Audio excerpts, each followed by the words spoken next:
हमारा जो आज का टॉपिक है वो है लॉन्गेस्ट कॉमन सब सीक्वेंस।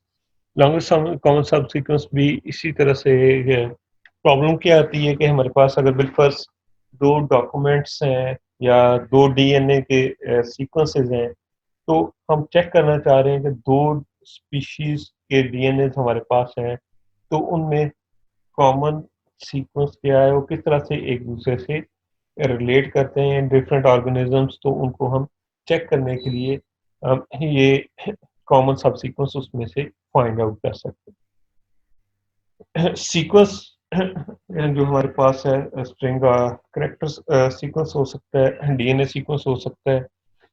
इसी तरह से जिस तरह से आप फाइल में कोई चीज फाइंड आउट करना, स्ट्रिंग ऑपरेशन जिस तरह से आप परफॉर्म करते हैं, तो एक वर्ड की लार्ज फाइल है, तो आप उसमें से कोई वैल्यू फाइंड आउट करना चाह रहे हैं कि वो इसमें करेक्टर या स्ट्रिंग बिल या फिर बिलफर्ज आपका नाम ही उसमें एग्जिस्ट कर रहा है या नहीं, आप उसको फाइंड आउट करते हैं।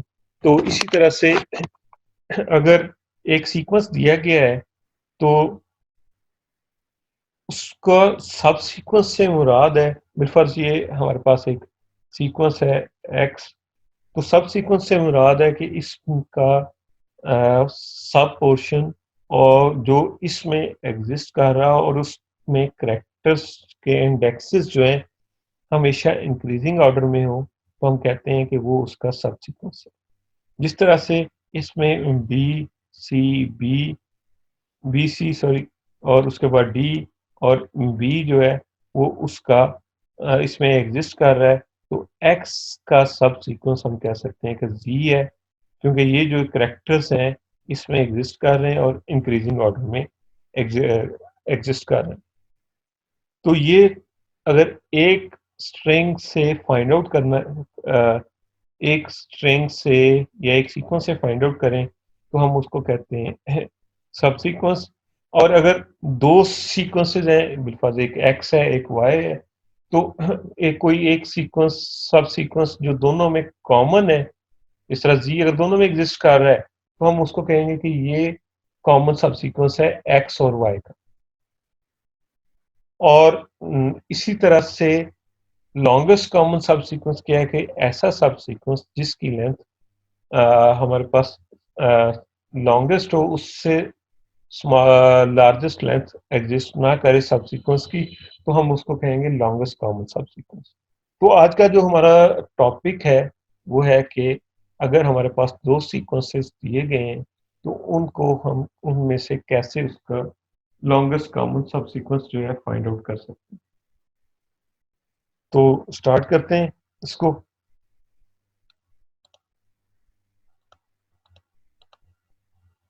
तो इसका मैं अभी डायनेमिक प्रोग्रामिंग जिस तरह से उसकी डिस्कस नहीं की थी, मैट्रिक्स चेन प्रोडक्ट की, तो यहाँ पे भी मैं इसके डिस्कस नहीं कर रहा। फिलहाल मैं आपको उसका रेफरेंस जो है उसको समझा देता हूँ कि इसमें हम एक मैट्रिक्स सी फिल करेंगे। सी में सी आई और जे मीन्स कि कोई भी एंट्री है उसकी, तो उसकी वैल्यू जीरो होगी अगर आई जीरो है या जे जीरो है। इसका मतलब है कि पहली रो और पहला कॉलम जो है उसको हम इनिशियलाइज कर देंगे जीरो के साथ।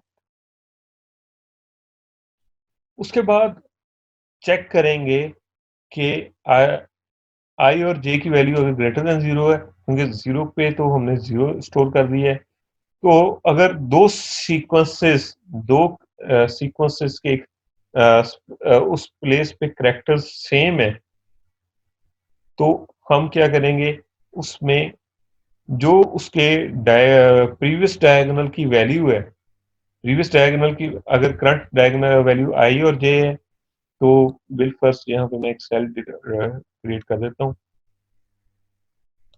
छोटा सा टेबल।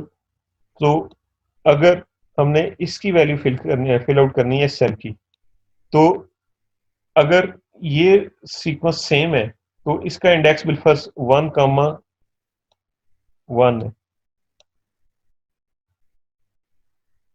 तो इससे i-1 क्या होगा, 0,0 मीन्स कि इसकी प्रीवियस डायगोनल से वैल्यू जो है हम गेट करेंगे, और जो वैल्यू आएगी उसमें एक ऐड करके हम इस इंडेक्स पे स्टोर कर देंगे। कंडीशन क्या है कि वैल्यूज करैक्टर्स जो हैं जिनको हम कंपेयर कर रहे हैं वो इक्वल है। अगर इक्वल है तो ही हम डायगोनल से वैल्यू गेट करेंगे। अगर इक्वल नहीं है मींस तो हम क्या करेंगे कि अपर वैल्यू और वर्टिकल वैल्यू और हॉरिजेंटल वैल्यू दोनों में से जो मैक्सिमम वैल्यू होगी वो हम यहाँ पे इस सेल में स्टोर कर दें। तो इस तरह से हम इसकी वैल्यूज को हम क्या कहते हैं फिल कर सकते हैं टेबल की वैल्यू। अगेन आई और जे की वैल्यू 0 है तो हम वहां पे 0 स्टोर कर देंगे। अगर दो करेक्टर्स दो सीक्वेंसेस को कंपेयर कर रहे हैं तो उनके एक स्पेसिफिक प्लेस पे जो करेक्टर्स सेम है तो हम क्या करेंगे उसकी डायगोनल वैल्यूज प्रीवियस डायगोनल की वैल्यू लेंगे और उसमें एक ऐड कर देंगे।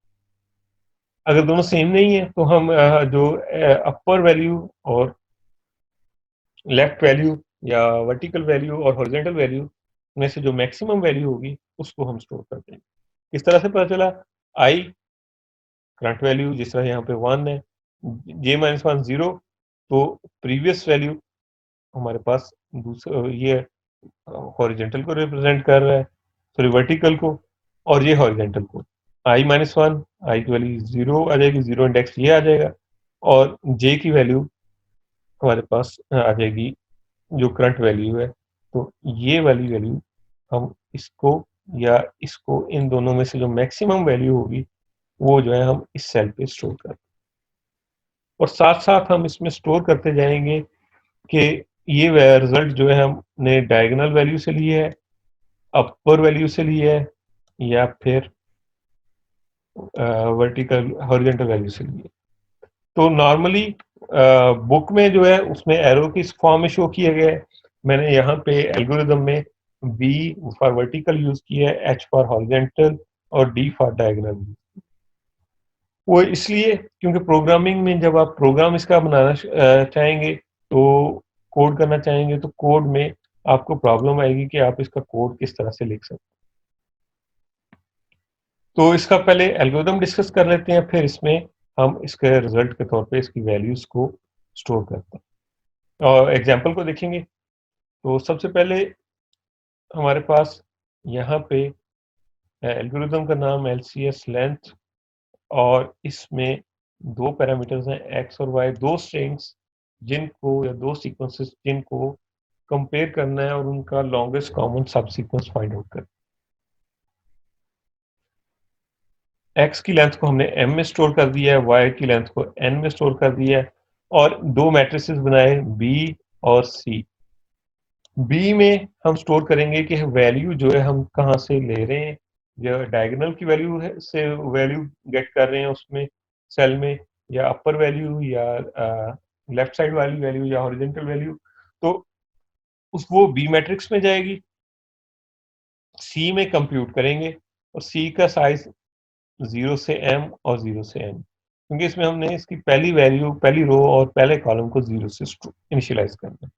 तो क्या कर रहे हैं, for i is equal to 1 to m, और यहाँ पे उसके इंडेक्स सी आई कॉमा 0 को 0 से इनिशियलाइज करती है, यानी कि आई की वैल्यू 1 आएगी, 1 कॉमा 0, 0 2 कॉमा 0, 0 3 कॉमा 0 0। तो ये पहली रो को 0 से इनिशियलाइज कर देगा, पहले कॉलम को सॉरी कर देगा, और ये जो स्टेटमेंट नंबर 6 टू 7 है ये पहले रो को इनिशियलाइज कर देगी 0 के साथ।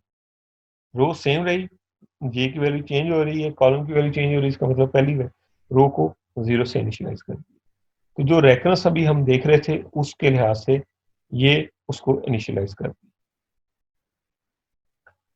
अब टोटल टेबल में सेल्स हमारे पास जो एम और एन की लेंथ है उतने सीक्वेंसेस होंगे, तो हम एक नेस्टेड लूप यूज करेंगे for i is equal to 1 to m और for j is equal to 1 to m. तो नेस्टेड लूप यूज किया, उसमें हमने तीन कंडीशंस थी, दो कंडीशंस थी बेसिकली।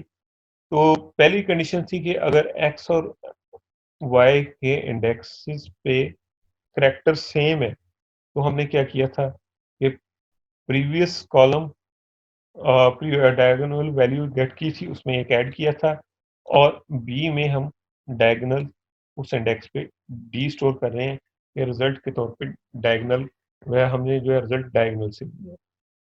बुक में डी की जगह पे एरो ड्रॉ किया हुआ है, वी की जगह डायगोनल एरो ड्रॉ किया, वी की जगह पे वर्टिकल एरो ड्रॉ किया हुआ है, और एच की जगह हॉरिजॉन्टल एरो ड्रॉ।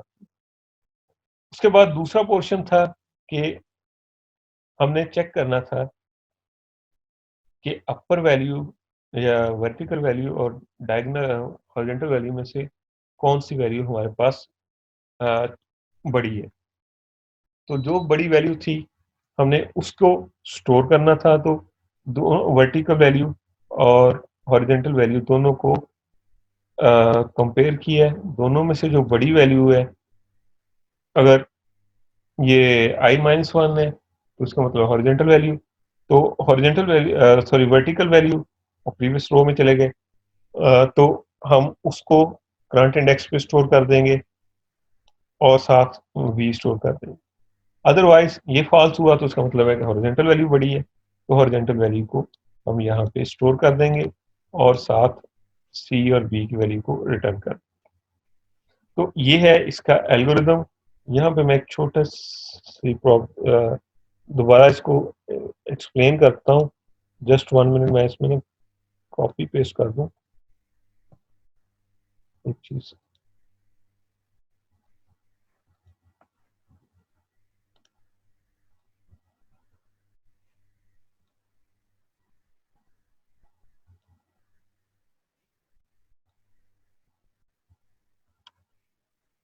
तो अगेन मैं इसको दोबारा से बता रहा हूँ कि जो हमारे पास रेफरेंस था कि आई और जे की वैल्यू 0 है, तो और 0 एंड नहीं, तो पहली रो और पहला कॉलम, तो स्टेटमेंट नंबर 4 से लेकर 7 तक जो है ये पहली रेफरेंस में इसको पहली रो या पहले कॉलम को 0 से इनिशियलाइज कर।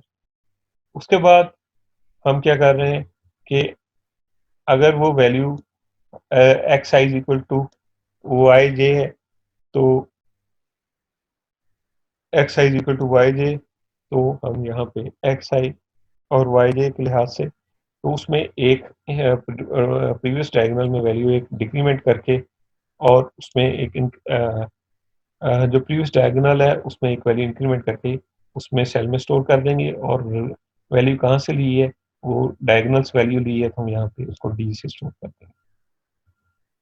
इसी तरह से हमने कहा था कि अगर वो इक्वल नहीं है, एल्स पार्ट वही होगा ना, कि अगर वो इक्वल इक्वल इफ में इक्वल है तो एल्स में इक्वल नहीं है, तो हमने उसमें से मैक्सिमम फाइंड आउट करना है। तो मैक्सिमम फाइंड आउट करने के लिए हमने चेक किया है कि सी यही कंडीशन लगा दी है कि ci-1 कमा जे और ci कमा j-1, तो इसके लिहाज से जो है हमने यहाँ पे अगर ये वैल्यू बड़ी थी तो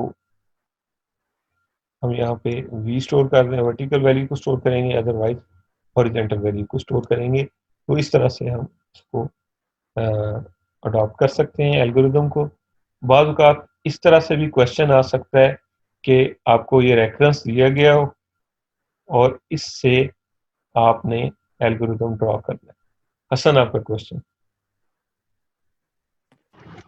सर ये 13 वाली जो एल्गोरिदम की लाइन है उसमें जो सेकंड सी है वहां पे एल लिखा हुआ है, बट आई है, हमारे सॉरी पूरे एल्गोरिदम सॉरी, ये आई है, वो ऑटोमेटिक कैपिटलाइजेशन में ना उसने आई को कैपिटल आई है, ऑटोमेटिक कैपिटलाइजेशन में जो प्रॉब्लम आती है उसकी वजह से ये वैसे आई है।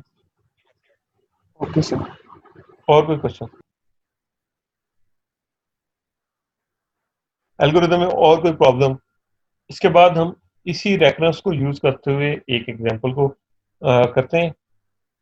यहाँ तक कोई क्वेश्चन, कोई चीज समझ नहीं आई किसी को, तो आप पूछ सकते हैं।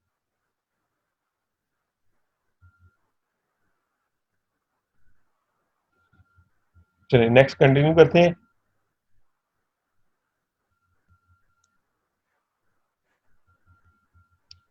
बिलफर्स हमारे पास दो सीक्वेंसेस हैं, एक्स में है a b c b d a b, और वाई में है b d c a b a, तो हमने इसका longest common subsequence find out करना। Longest common subsequence find out करने के लिए हमने एक टेबल बनाया। ये मैं टेबल जो है सी टेबल है, इसकी सेल को हमने फिल आउट करना है। और इसमें सबसे पहले यहाँ पे वाई जे की वैल्यूज, वाई के लिहाज से जो करेक्टर्स थे b d c a b a, वो हमने यहाँ पे इसमें शो कर दिए। साथ अपनी आसानी के लिए जे की वैल्यू कौन सी है वो उसको हमने 0 से लेके 6 तक लिख ली है। 0 हमारे पास कोई करेक्टर नहीं है, इंडेक्स 1 से, करेक्टर के इंडेक्स 1 से स्टार्ट हो रहे हैं स्ट्रिंग के या सीक्वेंस के, तो 1 2 3 4 देखें, 1 के नीचे बी, 2 के साथ डी सी सी, 4 ए 5 बी 6 ए, तो इस तरह से लिखा हुआ है। इसी तरह से एक्स को हमने यहाँ पे वर्टिकल लिखा हुआ है, एक्स के करेक्टर्स को वो उसके साथ करस्पॉन्डिंग 7 करेक्टर्स हैं, तो हमने यहाँ पे करेक्टर्स को लिख दिए। नेक्स्ट है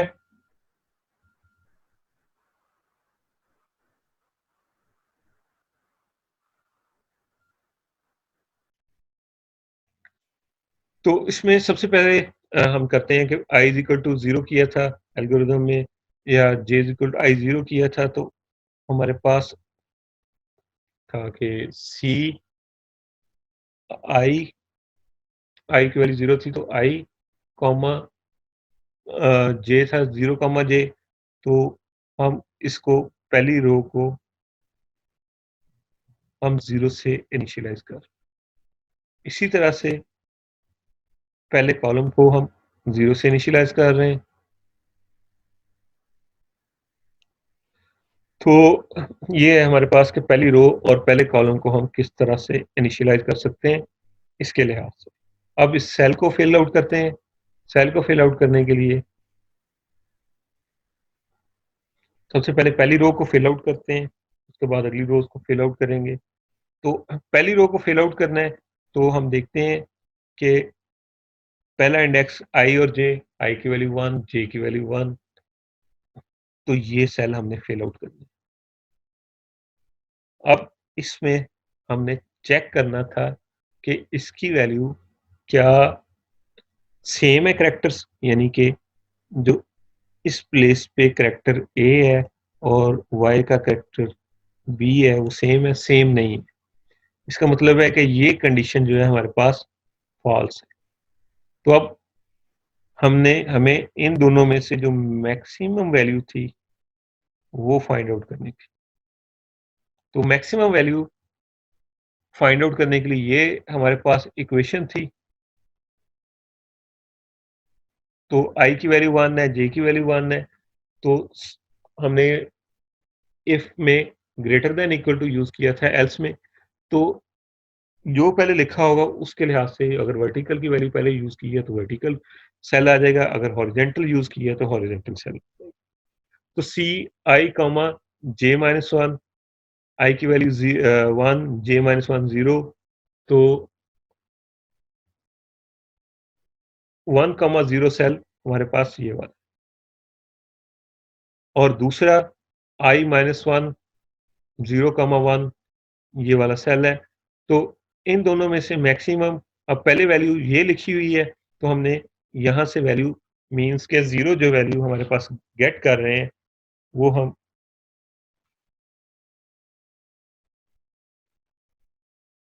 इस सेल से गेट कर रहे हैं। तो यानी कि मैट्रिक्स बी में हम साथ साथ इसका स्टोर कर देंगे कि कौन सी वैल्यू से गेट कर रहे हैं। मैंने लेक्चर में पूरी स्लाइड्स में मैट्रिक्स बी नहीं शो किया हुआ है, वो आपने खुद से इसको फिल आउट करना है एग्जाम्पल को दोबारा, और फिर उसके साथ साथ मैट्रिक्स बी को लिखते जाओ। अब अगला सेल फिल आउट करते हैं। अगला सेल हमारे पास है ये वाला सेल, अब इसको फिल आउट करना है, तो ए और डी को कंपेयर करें, इक्वल नहीं है, दोनों में से मैक्सिमम वैल्यू। अब हमने कहा है कि पहले हॉरिजेंटल यूज हो रही है, तो हम यहाँ पे एच स्टोर कर दें। नेक्स्ट ए और सी को कंपेयर करेंगे। अब यहाँ पे अगेन इक्वल नहीं है तो हम हॉरिजेंटल वैल्यू जो है स्टोर करते जाएंगे। नेक्स्ट ए और ए आया इक्वल है, तो हमने कहा था कि इसकी प्रीवियस वैल्यू, अब ए की ये जो इंडेक्स है आई की वैल्यू जो है हमारे पास 1 है, यहाँ से चेक की जा सकती है। जे की वैल्यू 4 है, तो 1,4 का मतलब है कि 1 माइनस 1 0, 0,3, 0,3 ये वाला सेल है। इस सेल की वैल्यू गेट करेंगे और इसमें एक ऐड करके यहाँ पे लिख देंगे। मीन्स के यहाँ पे हमारे पास ये रिजल्ट डायगोनल वैल्यू आएगी और उसमें एक ऐड हो गया। नेक्स्ट कैरेक्टर ए है और यहाँ पे बी है, तो इसको फिल आउट करेंगे। एक कंपेयर किया नहीं है इक्वल, तो दोनों में से जो मैक्सिमम है, अब यहाँ पे मैक्सिमम हमारे पास 1 वो ऑलरेडी हॉरिजेंटल पे है, तो हम जहां से मैक्सिमम गेट कर रहे हैं उस साइड पे एरो ड्रॉ कर दें। इसी तरह से नेक्स्ट ए और ए इक्वल है, तो प्रीवियस वैल्यू से सॉरी प्रीवियस डायगोनल वैल्यू से जो वैल्यू है वहां पे 0 है, वहां पे से एक ऐड करके वो यहाँ पे स्टोर कर दी। साथ साथ हमें एरो को स्टोर करना पड़ेगा, क्योंकि जब हम इसका longest common subsequence find out करेंगे तो हमें ये चीज़ें ज़रूरी ये हमारे लिए चीज़ें ज़रूरी हैं। तो ये है, इसके बाद हम अगली सेल को फिल आउट करते हैं।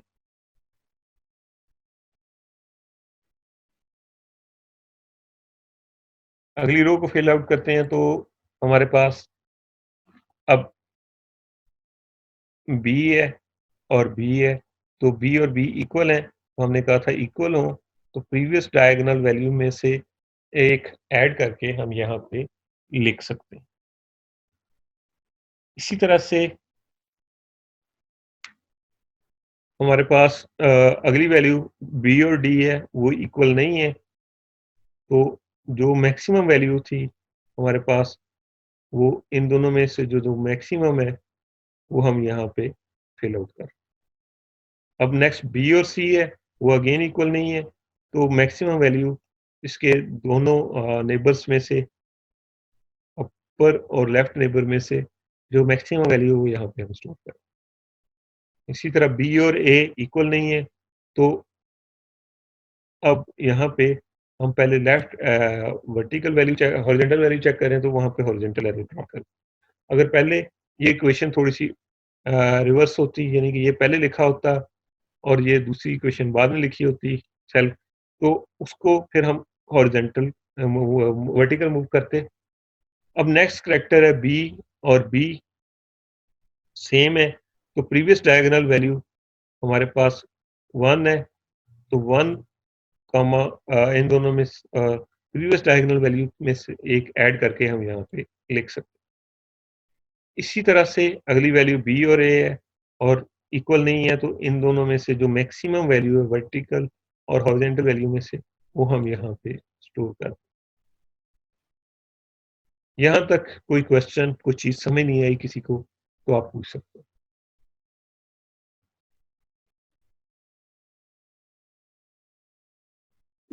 जी हमजा। सर ये जो हम कंपेयर करके वैल्यूज लिख रहे हैं जी अपर और लेफ्ट वाली, हाँ अगर जी ये सेम आ रही है तो हम इसमें जो लेफ्ट वाली वैल्यू है वो लेंगे, क्योंकि हमने मैक्सिमम फंक्शन में पहले लेफ्ट वाला लिखा हुआ है।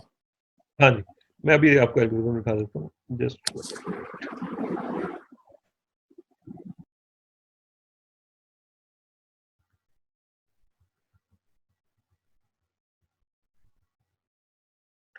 देखिए। जब हमने इसको एल्गोरिथम लिखा था, तो इसमें हमने लिखा है, ये थोड़ा सा रिवर्स है, इस इक्वेशन से थोड़ा सा चेंज करना पड़ना है। ये इसको ऊपर लिखना पड़ेगा, उसको नीचे लिखना पड़ेगा।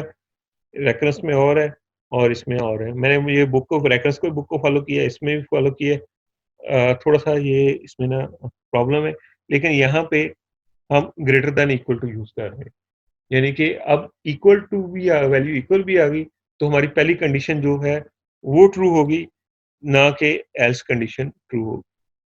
तो हम उसको यूज करेंगे बजाय इसके के जो दूसरी वैल्यू है। यानी कि दोनों वैल्यूज इक्वल आ गई हैं, तो जो पहली कंडीशन चेक हो रही है हम उसके लिहाज से उसको लिखेंगे।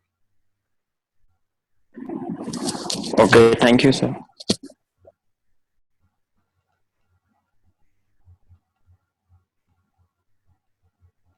तो इस तरह से दूसरी रो भी फिल आउट कर ली, एक और रो फिल आउट कर इसके बाद मैंने ये सारा जो है ना फिल आउट कर दिया है, लेकिन इसमें ना एक LCS किससे फाइंड आउट हुआ है वो ना मैं अभी थोड़ा सा आपको दोबारा इसको लिख देता हूँ, ये बुक वाली इमेज जो है यहाँ पे पेस्ट कर देता हूँ और उसके बाद आपको मैं एक्सप्लेन कर देता हूँ कि वो कैसे है।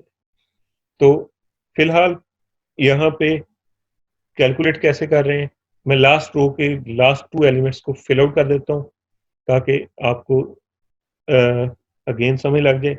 अब बी है और यहाँ पे बी है, हम इस सेल को फिल आउट करना चाह रहे हैं। दोनों वैल्यूज इक्वल हैं, तो हमने कहा था कि प्रीवियस डायगोनल वैल्यू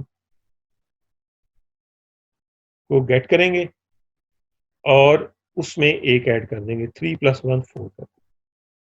अब लास्ट सेल है बी और ए, तो अब इसमें जो इसके दोनों वैल्यू अपर और लेफ्ट वैल्यू में से जो मैक्सिमम वैल्यू है वो हम यहाँ पे स्टोर कर देंगे। तो ये दोनों इक्वल हैं, तो हम यहाँ पे हॉरिजेंटल एरो यूज करेंगे, जबकि वो एल्गोरिदम के लिहाज से अपर यूज किया हुआ है और आई थिंक बुक में भी उसने अपर यूज किया हुआ है एग्जाम्पल में, तो अपर यूज कर लेंगे।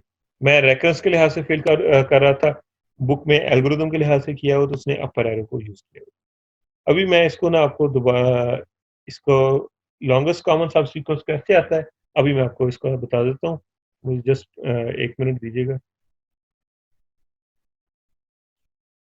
तो इसमें ये मैंने अभी बुक से वही एग्जांपल का ना इमेज कॉपी कर लिया, इसमें ना 7 एरोज शो किए हुए हैं कि वर्टिकल वैल्यू और हॉरिजेंटल, ये जो एरोज हैं या वर्टिकल हॉरिजेंटल जो है दूसरे मैट्रिक्स बी में स्टोर होंगे।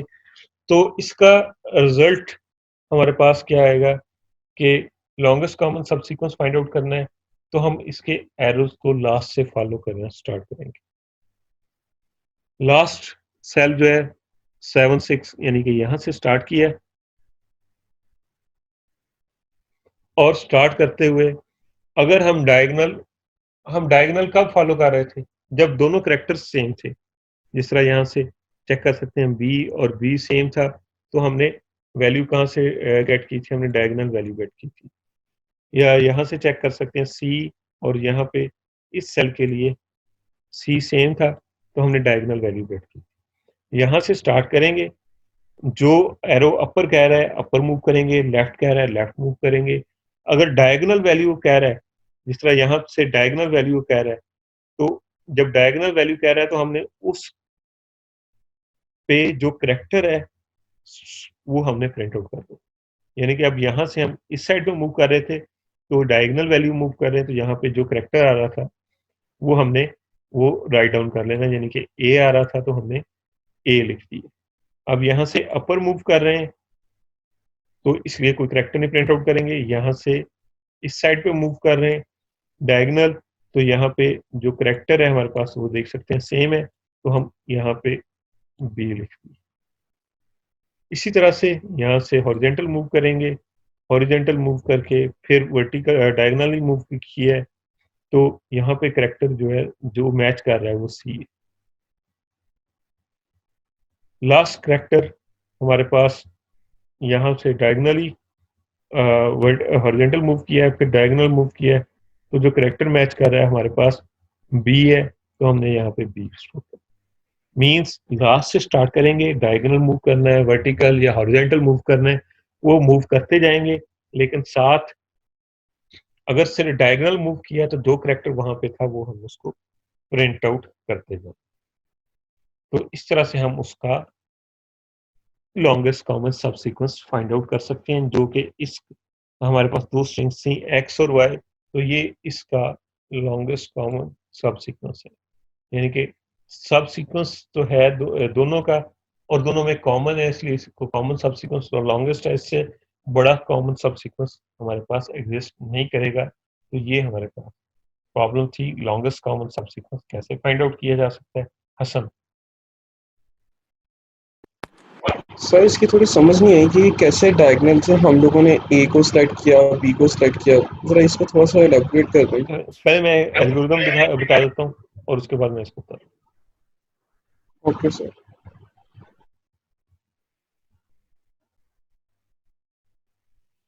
ये इसका एल्गोरिदम है।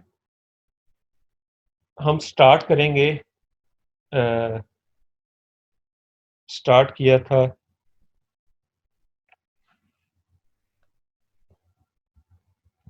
प्रिंट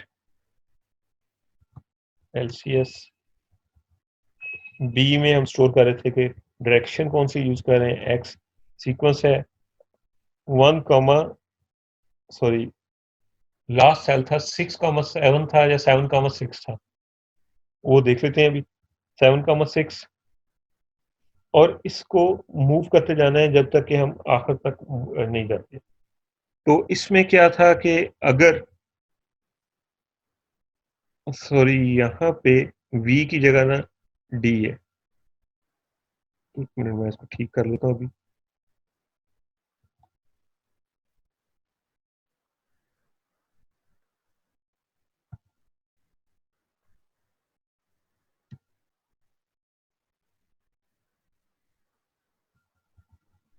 तो अगर उसमें डायगोनल था तो डायगोनल में हमने क्या किया था कि प्रीवियस एक्स और सीक्वेंस और प्रीवियस रो और प्रीवियस कॉलम यानी कि डायगोनल वैल्यू को गेट किया था। तो हमने उसको गेट करके और साथ जो करैक्टर था वो हमने प्रिंट आउट किया।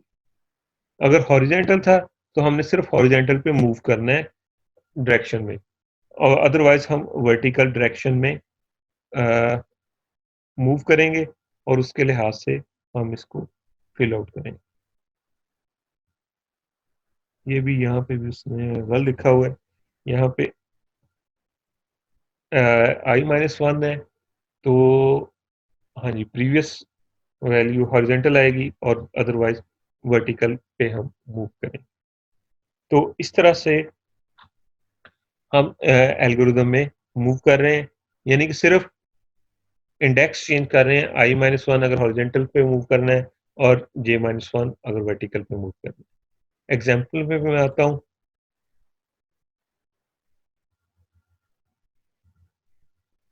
तो एग्जाम्पल में हम देखते हैं कि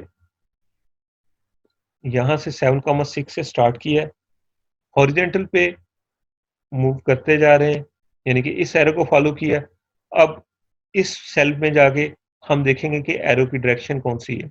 एरो की डायरेक्शन डायगोनल है। अगर डायगोनल है तो हमने देखना था कि इस सेल पे कौन सा करैक्टर है। कौन सा करैक्टर हमारे पास यहाँ पे था, ए दोनों सेम है, तो दोनों में से हमें एक लिखना था। तो वो उसमें एल्गोरिथम में एक्स यूज किया, तो हमने एक्स का करैक्टर ए उस प्लेस पे लिख दिए। उसके बाद हम वर्टिकल मूव किए और वर्टिकल मूव करके यहाँ पे आ गए अगेन। उसके बाद इस सेल से हम डायगोनल मूव कर रहे हैं, तो डायगोनल मूव करने के लिए जो हमारे पास है वो करैक्टर जो था इस सेल पे बी था, तो बी हमने प्रिंट आउट कर लिया। इसी तरह से नेक्स्ट इस साइड पे मूव करेंगे यहाँ पे, और उसके बाद वर्टिकल डायगोनल मूव करेंगे सी आ जाएगा, और इसके बाद इस यहाँ पे मूव करेंगे तो बी आ जाएगा। तो हमने इसको प्रिंट आउट कर लिया। मैं इसलिए थोड़ा सा क्विक कर रहा हूँ कि टाइम सिर्फ 1 मिनट रह गया है इसको, हाँ, मीटिंग में, तो इसलिए तो इस तरह से जो रिजल्ट आएगा वो हम यहाँ पे लिख सकते हैं, जो कि हमारे पास लॉन्गेस्ट कॉमन सब सीक्वेंस है। कोई क्वेश्चन है तो आप पूछ लें। जी हसन। सर ये पूछना था कि ज़रूरी कि हर दफ़ा डायगोनल वाली ही वैल्यू सेम आए, क्योंकि ये जो हमारा पिक्चर है इसमें ज़्यादातर डायगोनल वाली वैल्यू सेम आई हैं। हमने स्टोर ही सेम डायगोनल तभी मूव कर रहे थे जब हमारे पास वैल्यू सेम थी, जी सर। इसीलिए वहां पे वो सेम आनी है। जिस तरह यहाँ पे हम इसको कर रहे थे तो डायगोनल वैल्यू सेम थी, तो इसलिए हम उसको मूव कर रहे थे, तो इसलिए ये जो है हम कर रहे हैं। तो सर एक और ये क्वेश्चन था कि जो हम लोगों ने एल्गोरिदम पढ़ा है उसमें हम लोगों ने 7 6 एक दफ़ा पुट करना है कि बार बार हम लोगों ने लूप लगानी कि उसमें रिकर्सिव कॉल है। एक दफा पुट करना है, उसमें रिकर्सिव कॉल है, ओके सर, वो थैंक प्रीवियसली यू सर। अगले सेल पे मूव करता जा रहा है। एक मिनट, मुझे लास्ट मिनट चल रहा है, यहाँ पे देख लेंगे वो रिकर्सिव कॉल है, तो इसलिए वो इस तरह से मूव कर रहा है। Okay, thank you sir. चलो ठीक है, थैंक यू, अल्लाह हाफिज़। अल्लाह हाफिज़।